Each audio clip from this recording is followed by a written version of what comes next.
Welcome to the Slop Farm. Enjoy the video. In this video, I will show how to fry lion's mane mushroom using an easy method.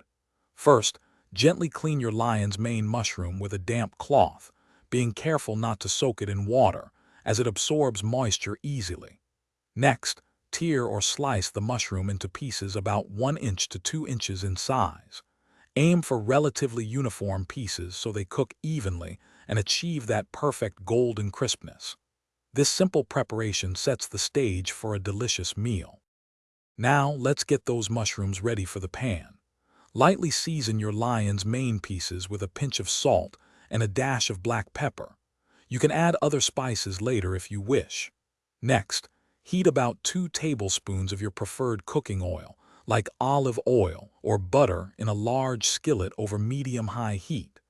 It's crucial to get the pan nice and hot before adding the mushrooms to achieve a beautiful sear. Once your pan is hot, carefully add the lion's mane pieces in a single layer. Avoid overcrowding the pan, as this can steam the mushrooms instead of frying them. Cook for about 3 to 5 minutes on each side, allowing them to develop a beautiful golden brown crust. You'll want to flip them just once to ensure even cooking and that delightful crispy texture we're aiming for.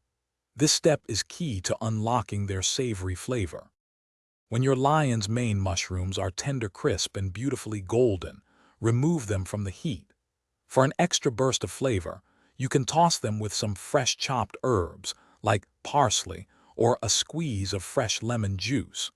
These fried mushrooms are fantastic served immediately as a delicious side dish, or they can even be a wonderful plant-based alternative to meat in many meals. Enjoy your perfectly fried lion's mane. Thanks for watching. Consider subscribing if we helped you today.